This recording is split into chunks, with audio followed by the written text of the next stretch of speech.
الحمد للہ وحدہ والصلاة والسلام علی من لا نبی بعدہ اما بعد.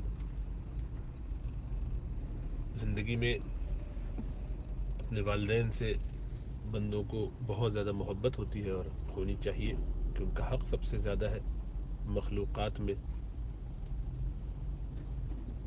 اب والدین جیسا کہ زمانہ چل رہا ہے اس میں ایک علاقے میں ہوتے ہیں اور بچوں کی شادیاں ہو جاتی ہیں. خاص طور سے عورتوں کے لیے بڑا مسئلہ ہے کہ شادی ہو کے وہ دوسرے شہر چلی جاتی ہیں یا اس گھر سے نکلی تو ذرا دور، پھر اپنے گھر کے انتظامات میں، کاموں میں، بچوں میں، شوہر سسرال، یہ ساری ذمہ داریاں، اور بعض اوقات دوسرے ممالک میں بھی ہجرت ہو جاتی ہے، تو والدین کی خدمت کا جیسا جذبہ ہوتا ہے، طلب تڑپ ہوتی ہے، اس کا موقع نہیں ملتا اور اس پہ قلق ہوتا ہے، افسوس ہوتا ہے. ہر اولاد اپنے والدین کے لیے کچھ نہ کچھ خدمت کرنا چاہتی ہے. مرد حضرات تو اس میں چونکہ دنیا میں کمانے میں لگے ہوتے ہیں تو ان کو وہ موقع نہیں ملتا فرصت کا، لیکن پھر بھی چونکہ اکثر والدین ان کے ساتھ رہتے ہیں، وہ خود خدمت نہ کر پائے تو ان کی بیگم کی طرف سے کچھ خدمت، بچوں کی طرف سے خدمت ہو جاتی ہے. تو یہ احساس بیٹیوں کو زیادہ ہوتا ہے کہ انہیں خدمت کا وہ موقع نہیں ملا، اور شادی کے بعد وہ اس کو چاہتی ہیں کہ کسی نہ کسی طرح اس کا بدلہ ہو. پھر خدا نخواستہ اس دوران والدین کا انتقال ہو جائے اور ان کی دنیا سے چلے جانے کے بعد یہ احساس اور زیادہ بڑھ جاتا ہے کہ ان کی خدمت نہ کر سکے، وقت نہ دے سکے، اپنے بیوی بچوں میں، اپنے گھر میں، اپنے سسرال میں ہی لگے رہ گئے، اپنے کاموں میں لگے رہ گئے. اور بعض لوگوں کو اپنی مصروفیات کی وجہ سے، مشغولیات اور ذمہ داریوں کی وجہ سے جنازے تک میں شرکت کا موقع نہیں ہو پاتا. بالخصوص کورونا وائرس کے زمانے میں تو یہ بات اور زیادہ ہوئی، اور کئی گھروں میں، کئی جگہ اس طرح کے واقعات معلوم ہوئے کہ جہاں فلائٹس بند ہیں، ایک ملک سے دوسرے ملک نہیں جا سکتے، ایک شہر سے دوسرے شہر نہیں جا سکے یا وقت پہ نہ جا سکے. تو جہاں ایسے عذر موجود ہو اور نہ جا سکے اور اس پر قلق اور افسوس ہوا، تو یہ بڑی محمود بات ہے، خوشی کی بات ہے کہ اللہ سبحانہ و تعالیٰ نے تقدیر میں نہ جانا لکھا تھا، لیکن ہماری طرف سے کوشش اس میں تھی، طلب تھی یا تڑپ تھی. تو یہ اگر سیناریو ہے تو بہت اچھا ہے. اللہ سبحانہ و تعالیٰ کسی کو موقع دے دیتے ہیں اور وہ چلا جاتا ہے، بہت غنیمت خدمت بھی کر لی. جس کو موقع نہیں ملا اس نے لیکن پوری اپنے طور پر طلب رکھی، کوشش کی،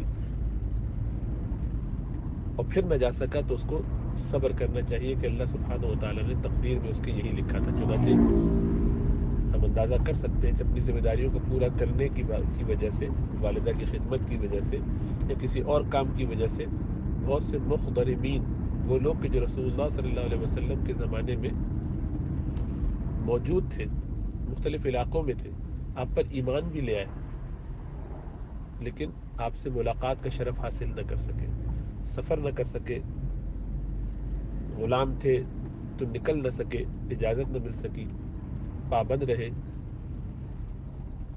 کسی خدمت میں تھے تو اس میں لگے رہے، نہیں آ سکے، معاشی طور پر ممکن نہ تھا. تو جو بھی سبب بنا، یا آئے تو اتنی تاخیر ہو گئی کہ رسول اللہ صلی اللہ علیہ وسلم دنیا سے ہجرت فرما چکے تھے، دنیا سے رحلت فرما چکے تھے. تو اندازہ کر سکتے ہیں کہ اس کی طلب تڑپ، قلق کتنا ہوگا. لیکن اس کے باوجود مقام دیکھیے کہ کیونکہ اپنی ذمہ داری کو پورا کرنے کی وجہ سے، ذاتی اغراض کی وجہ سے نہیں، کسی اور فریضے کو پورا کرنے کی وجہ سے اس کام میں تاخیر ہوئی یا کوتاہی ہوئی یا نہیں جا سکے، تو مقام بہت اونچا ملا صبر کرنے پر، شریعت کی پابندی کرنے پر، کہ جس وقت جو کام کرنا ہو وہ کیا جائے. دل میں کیا ہے یہ الگ بات ہے. دل میں تو یہ ہے کہ رسول اللہ صلی اللہ علیہ وسلم کا دیدار کر لے لیکن اماں کی خدمت کرنے کی ذمہ داری ہے. تو اویس قرنی بنتے ہیں رحمۃ اللہ علیہ کہ جن کو اللہ کے رسول صلی اللہ علیہ وسلم کا دیدار نہیں ہوا، لیکن تو صحابی تو نہیں بن سکے، لیکن اللہ کے رسول صلی اللہ علیہ وسلم سیدنا عمر کو فرماتے کہ جب وہ آئے تو ان سے اپنے لیے دعا کروانا.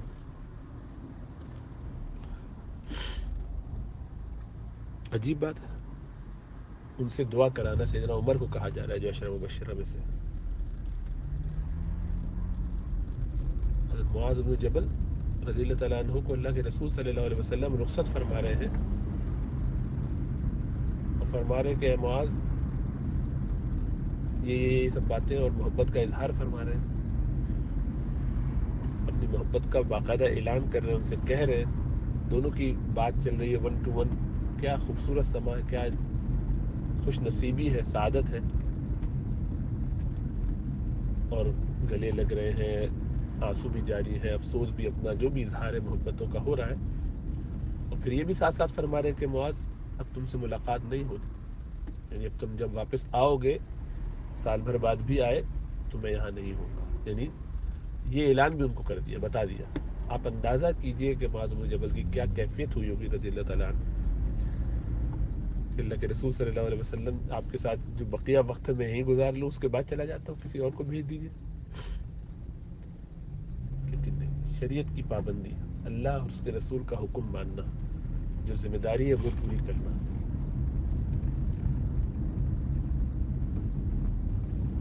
اور یہ سمجھ لینا کہ اللہ نے تقدیر میں جو لکھا ہے وہی ہوتا ہے. اب یہ تو سیناریو بہت عمدہ ہے اور اس پہ صبر کرنا چاہیے، لیکن یہ بھی ہو سکتا ہے کہ ہم نے کوتاہی کی ہو، ہم نے کوشش نہ کی ہو، یہ سوچا ہو کہ اب تو ایسا کوئی موقع نہیں، کیا بعد میں جائیں گے، یا کبھی ججمنٹ ہو جاتی ہے غلط. مثلا یہ کہ میری اماں تو بیمار پڑتی رہتی ہے، ابھی ٹھیک ہو جائیں گی، کوئی ایسی بات نہیں ہے، کوئی ایسا مسئلہ نہیں ہے، اور الحمدللہ فٹ فاٹ چل رہی ہے. ابھی وقتی انفیکشن ہوا ہے، اس انفیکشن میں جان جانے کا خطرہ ایسا لگتا نہیں ہے، ڈاکٹر نے اطمینان دلا دیا یا خود ذہن میں اطمینان ہو گیا.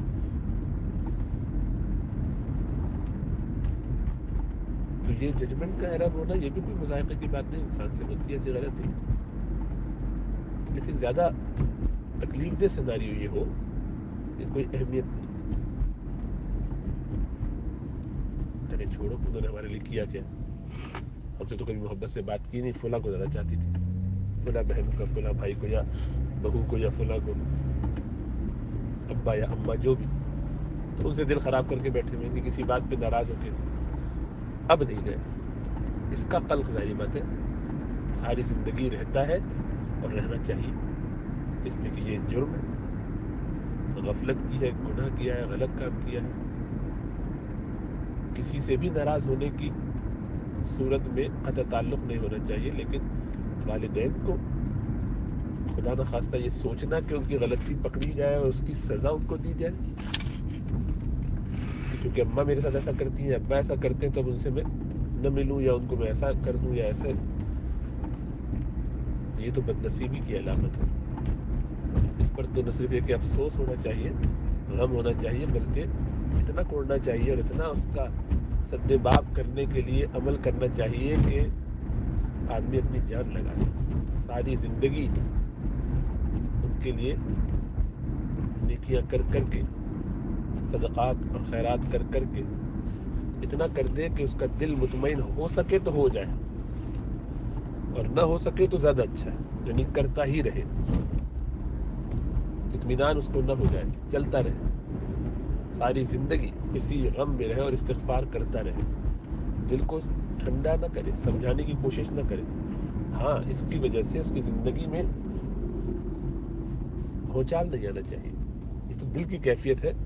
باقی وقت میں کام اپنے سارے پورے، لیکن جب جب موقع ہو سوچنے کا وقت آئے تو یاد کر کے افسوس کریں.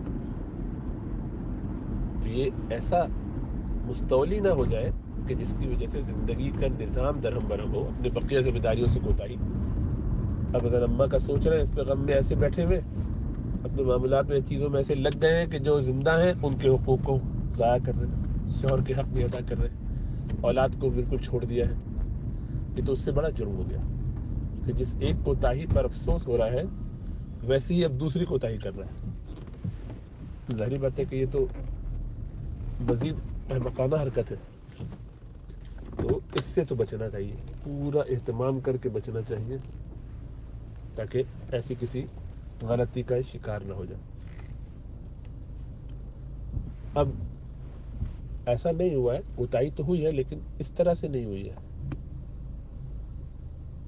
یا ہو گئی ہے تو کیا کیا جائے؟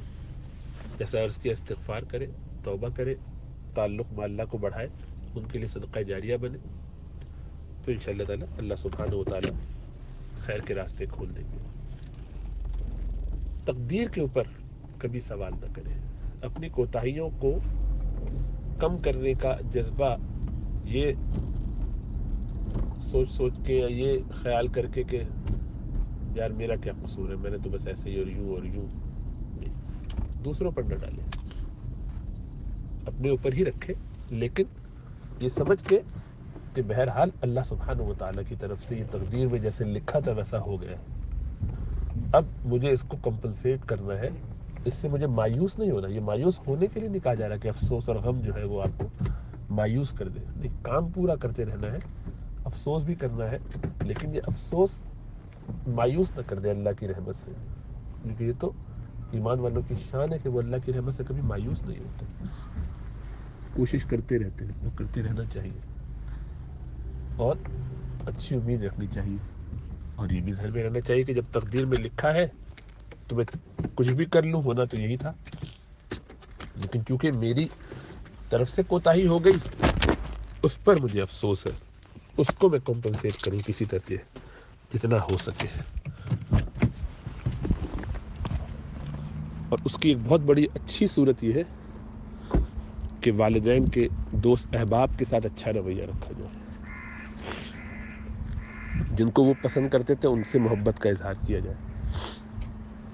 اپنے ساس سسر کو والدین کی جگہ سمجھا جائے, ان کی خدمت کی جائے.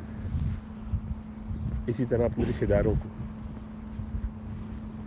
اللہ سبحانہ و تعالیٰ نے مختلف عنوانات سے ہمیں والدین کا کچھ نہ کچھ بدلہ دیا ہے.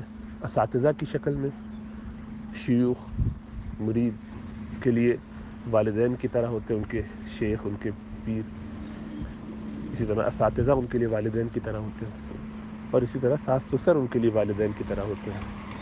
خالہ کے بارے میں حدیث میں آتا ہے کہ وہ ماں کی جگہ ہے. چچا کو والد کی طرح سمجھا جائے, ان بڑوں کو اپنا بڑا سمجھا جائے, محبت سے ان کی قدر کی جائے, خدمت کی جائے, والدین کے دوستوں کی خدمت کی جائے. تو یہ سارے کام, اور پھر نیکی کے جتنے کام ہیں, صدقہ کرنا, ان کی طرف سے دعائیں, تسبیحات, وہ تو آپ کے نیکی کے جتنے بھی اعمال ہیں ان کا اجر ان کو ملے گا ہی انشاءاللہ تعالی. لیکن آپ خود بھی نفلی اپنے اعمال کو والدین کے لیے باقاعدہ ہدیہ کر دیا کریں سونے سے پہلے. تو پھر دیکھیے دل میں اطمینان ہوگا کہ میں کچھ نہ کچھ ان کے لیے کر لوں, جتنا ہو سکے کرتا کرتی رہوں. اللہ ہمیں توفیق عطا فرمائے, اپنی ذمہ داریوں سے غافل نہ کرے, تقوی کی فکر نصیب فرمائے. اللہ اپنا فضل فرمائے.